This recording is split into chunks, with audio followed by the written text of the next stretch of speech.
வணக்கம் friends, welcome to Dakshata சமையல். இன்னைக்கு வீடியோவில் நம்ம என்ன ரெசிபி பார்க்க போகிறோம்? நாங்கள் பருப்பு ஒப்பிட்டு வாங்க. அது எப்படி செய்யறதுன்னு வீடியோக்குள்ளே போய் பார்க்கலாம்.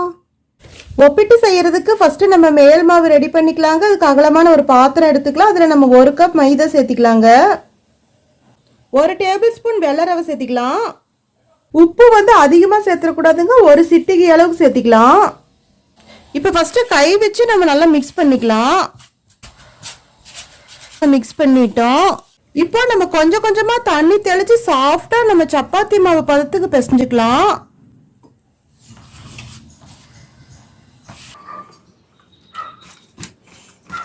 பாருங்க, நல்லா பிசைஞ்சிட்டே இருக்க போக நல்லா கையில ஒட்டாம வந்திருக்கு.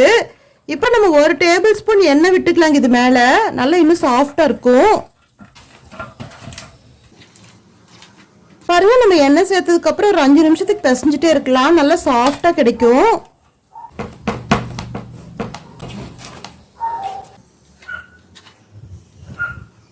நல்லா சாஃப்டா இப்போ நம்ம மேல் மாவு ரெடி பண்ணிட்டோம். இப்போ ஒரு துணி போட்டு நம்ம கவர் பண்ணி வச்சுக்கலாங்க. நம்மளுக்கு மினிமம் 2 மணி நேரத்துலேருந்து 4 மணி நேரம் வரைக்கும் இது நல்லா ஊறணும். ஊறிச்சுன்னா ஒப்பிட்டு நல்லா சாஃப்டா வருங்க. அதுக்காகத்தான். இப்போ பருப்பு பூரணம் செய்யறதுக்கு நம்ம 1 கப் கடலைப்பருப்பு எடுத்து 1/2 மணி நேரத்துக்கு முன்னாடியே ஊற வச்சிருந்தாங்க. நல்லா ஊறிடுச்சு. இப்போ நம்ம இந்த தண்ணி வடிச்சுக்கலாம். நம்ம தண்ணி வடிச்சுட்டு இப்போ இந்த கடலைப்பருப்பை ஒரு குக்கர்ல சேர்த்திக்கலாங்க. கடலைப்பருப்பு வேக வைக்கிறதுக்கு நம்ம 1/2 லிட்டர் தண்ணி சேர்த்திக்கலாம். இப்போ நம்ம அடுப்பு ஆன் பண்ணி இந்த கடலைப்பருப்பு வேகிறதுக்காக நம்ம மீடியம் ஃப்ளேம்ல 5 விசில் விட்டுக்கலாங்க. பாருங்க, இப்போ நம்ம அடுப்பு ஆஃப் பண்ணி நம்ம குக்கர் இறக்கிட்டோம். கடலைப்பருப்பு நல்லா சாஃப்டா வெந்துருச்சுங்க. இப்போ நம்ம அதை லேசா மசிச்சு விட்டுக்கலாம். பாருங்க, நம்ம மசிச்சு விட்டுட்டோம். இப்போ நம்ம இந்த குக்கர்ல நம்ம 1 கப் பொடிச்ச வெல்லம் சேர்த்திக்கலாங்க. திருப்ப நம்ம அடுப்பு ஆன் பண்ணி இந்த குக்கர் நம்ம அடுப்புல வச்சிடலாம். பாருங்க, நம்ம அடுப்பு ஆன் பண்ணி வச்சுட்டோம். இப்போ நம்ம வெல்லம் சேர்த்திட்டோங்க. இப்போ அடுப்பு ஸ்லோ ஃப்ளேம்ல தான் இருக்கு. நம்ம நல்லா மிக்ஸ் பண்ணி விட்டுக்கலாம். 1 டீஸ்பூன் ஏலக்காய் பவுடர் சேர்த்திக்கலாங்க. நல்லா மிக்ஸ் பண்ணி விட்டுறலாம். இப்போ நம்ம இந்த குக்கர்ல 1 டேபிள் ஸ்பூன் நெய் சேர்த்திக்கலாங்க. இப்போ நெய் சேர்த்ததுக்கு அப்புறம் நம்ம அடுப்பு மீடியம் ஃப்ளேம்ல வச்சு நல்லா மிக்ஸ் பண்ணிட்டே இருக்கலாங்க. கொஞ்ச நேரத்துல நல்லா தண்ணி எல்லாம் வத்தி நல்லா கெட்டியா உருண்டை பிடிக்கிற பதம் கிடைக்கும் நம்மளுக்கு. பாருங்க, நம்ம நெய் விட்டு கிளறிட்டே இருக்க போக நல்லா கெட்டியா சுருண்டு சுருண்டு வந்துட்டு இருக்கு. நம்ம இப்ப இந்த ஸ்டேஜ்ல அடுப்பு ஆஃப் பண்ணிடலாங்க. நல்லா ஆறுனதுக்கு அப்புறம் நம்ம இது உருண்டை பிடிச்சிக்கலாம். பாருங்க, நம்மளுக்கு கடலைப்பருப்பு பூரணம் நல்லா ஆறிடுச்சு. ஆறுனங்காட்டி நல்லா கெட்டியா வந்திருக்குங்க. ஒட்டாம உருண்டை பிடிக்கிறதுக்காக கையில 2 சொட்டு நெய் தடவிக்கலாங்க. ஒரு நெல்லிக்காய் சைஸ்க்கு நம்ம எடுத்து உருண்டை பிடிச்சிக்கலாம். இந்த மாதிரியே நம்ம எல்லாத்தையுமே உருண்டை பிடிச்சிக்கலாங்க. பாருங்க, நம்ம எல்லாமே ஒரே சைஸ்க்கு உருண்டை பிடிச்சி எடுத்துட்டோம். இப்போ நம்ம மாவு பிசைஞ்சு ஊற வச்சு நம்மளுக்கு 2 மணி நேரம் ஆயிடுச்சுங்க. இப்போ நம்ம வெளியே எடுத்துக்கலாம்.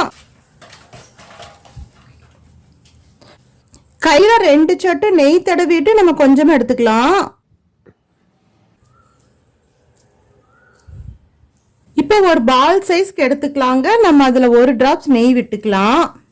கை வச்சு நல்லா தின்னா நம்ம தேய்ச்சிக்கலாங்க. ஒரு வாழை இலை இல்லாட்டி ஒரு பாலித்தீன் கவர் ஏதாவது ஒண்ணு மேல நம்ம வச்சுக்கலாங்க.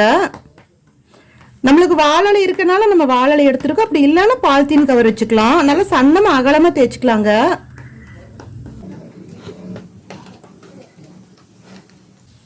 ஒரு பால்ஸ் எடுத்து நம்ம சென்டர்ல வச்சிடலாம்.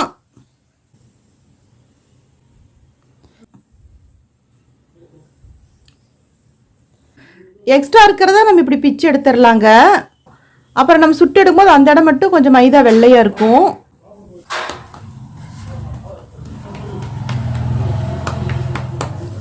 இப்போ நம்ம கையிலேயே அகலமா நல்லா ஸ்ப்ரெட் பண்ணிக்கலாங்க.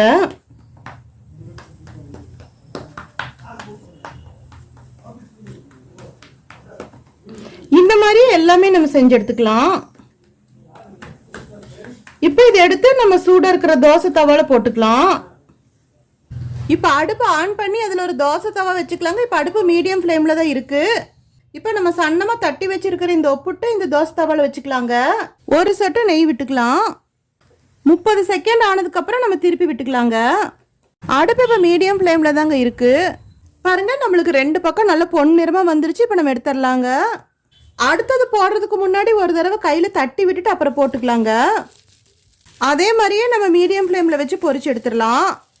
தேவைப்பட்டதுன்னா ஒரு டிராப்ஸ் நெய் விட்டுக்கலாங்க. நம்மளுக்கு மைதானால எலாஸ்டிக் தன்மை இருக்குங்க, அதனால் நம்ம அப்பப்போ ஒரு தடவை நல்லா இழுத்து விட்டு போட்டுக்கலாம். பாருங்கள், பருப்பு ஒப்பிட்டு நல்லா சூப்பராக சாஃப்டாக இருக்குது. நம்ம சேனல் பிடிச்சிருந்தா லைக் பண்ணுங்கள், கமெண்ட் பண்ணுங்கள், ஷேர் பண்ணுங்கள், சப்ஸ்கிரைப் பண்ணுங்கள். அப்படியே பக்கத்தில் இருக்கிற பெல் ஐக்கானே மறக்காமல் கிளிக் பண்ணுங்கள். தேங்க்யூ.